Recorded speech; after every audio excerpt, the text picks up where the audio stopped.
이순신, 권율, 김시민, 임진왜란 하면 우리가 쉽게 떠올리는 이름입니다. 일본군과의 전투를 승리로 이끈 영웅들이죠. 하지만 전쟁에는 또 다른 얼굴이 있습니다. 일본으로 끌려간 수많은 조선 포로들. 그들의 삶은 오랫동안 역사 밖에 머물러 있거나 조각나 있습니다. 그 조선인 포로 중 한 사람인 오타와 줄리아. 영화나 뮤지컬에서는 도쿠가와 이에야스가 사랑했던 여인으로, 또 어떤 이들은 권력 앞에서 끝까지 신앙을 지킨 성녀로 기억합니다. 그녀는 과연 누구였을까요? 이번 동북아 주민에서는 조선 포로임에도 일본 역사 속에 각인될 정도로 특별한 삶을 살았던 그녀의 진짜 이야기를 들려드립니다.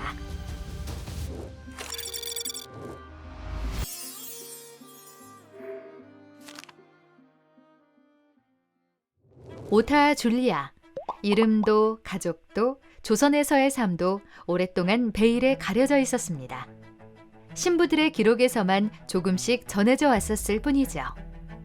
그러던 2021년 12월, 일본의 무라타 가문이 400년 동안 보관해온 그녀의 친필 편지 3통과 기모노 한 벌을 박물관에 기증하면서 오타 줄리아의 이야기가 조금씩 밝혀지기 시작했습니다. 임진왜란 이듬해인 1593년, 14살이었던 그녀는 일본군에 붙잡혀 가족들과 생이별했습니다. 10수년이 흐른 후 남동생도 일본에 끌려왔다는 사실을 알게 되었습니다. 그녀는 어떻게 동생의 행방을 알 수 있었을까요? 1607년, 포로 귀환 교섭을 위해 조선에서 회답 겸세 환사가 일본을 방문합니다. 이를 위해 조선인 포로 조사가 시작되었고, 오타와는 그때 듣게 됩니다.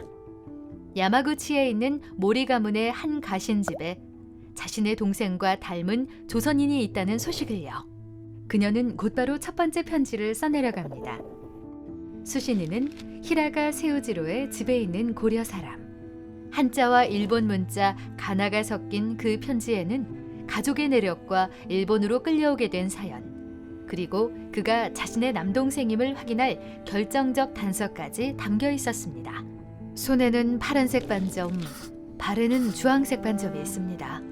그녀가 기억하고 있는 6살 동생의 모습이었죠. 이 편지에서 알 수 있는 또 하나의 사실은 그녀의 이름이 오타와가 아니라 타하였다는 것입니다.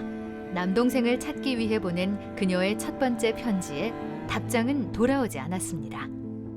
1609년, 그녀는 두 번째 편지를 보냅니다. 수신인은 운나기였습니다. 세 번째 편지는 짧지만 명확했습니다. 일각이라도 빨리 승프로 오라. 그리고 마침내 남매는 재회합니다.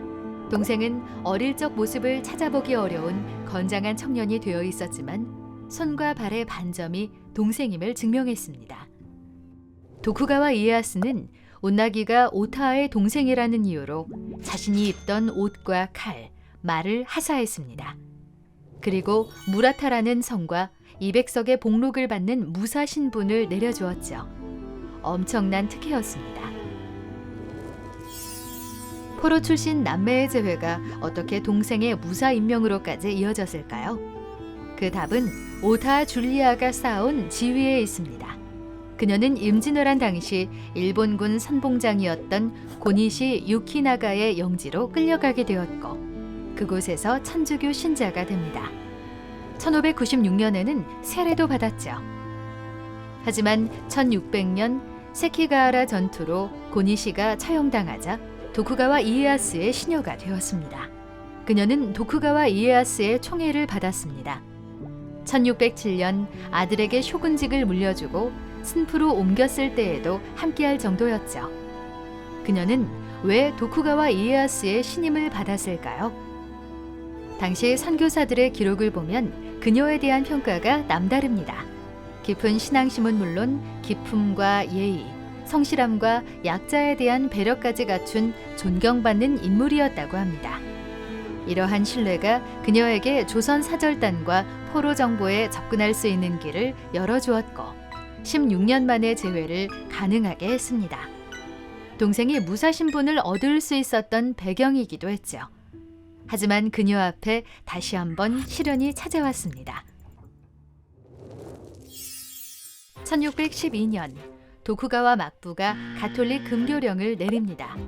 오타하에게도 신앙을 버리라는 명령이 떨어졌죠. 신앙을 포기하면 총애도 안락한 삶도 유지할 수 있었습니다. 그러나 그녀는 거부했습니다. 도쿠가와 이에야스는 분노했습니다.